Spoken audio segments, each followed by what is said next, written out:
Okay, I want to do something a little bit different today and look at the value for tangent at 22.5 degrees. I want to make that clear that this is in degrees, not radians. And I did a bunch of these problems about a year or so ago where I was trying to find the exact values for trig functions, but we usually remember the values for trig functions at certain values, pi over 6, pi over 3, pi over 2, etc.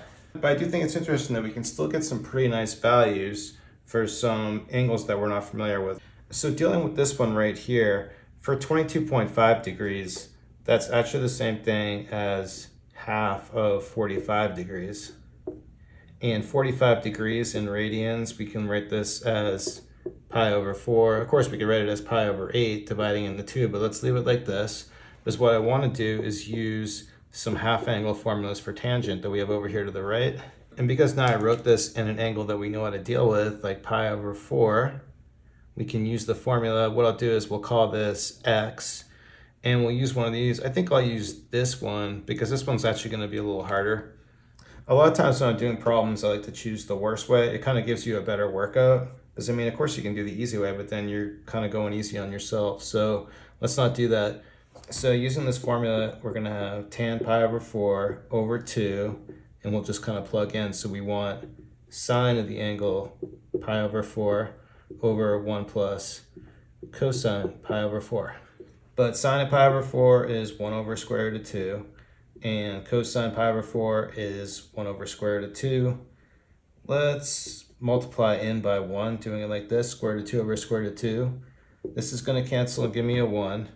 This is going to become square root of 2 plus 1. And the nice thing about it is when you rationalize it here like this, a lot of times these work out nice. So we'll rationalize it by multiplying by the conjugate.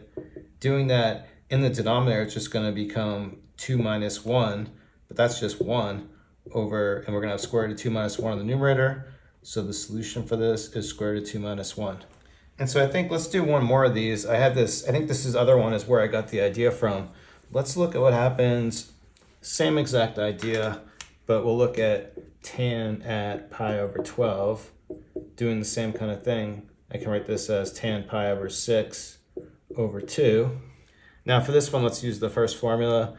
So our x value is going to be pi over 6. We're going to have 1 minus cosine pi over 6 over sine pi over 6. Well, cosine pi over 6 is square root of 3 over 2. Sine pi over 6 is 1/2. We can flip this, bring it into the numerator, multiply into 2. This is going to become just 2 minus square root of 3, and that's it. Okay, there it is. Thanks everyone for watching. Have a good day.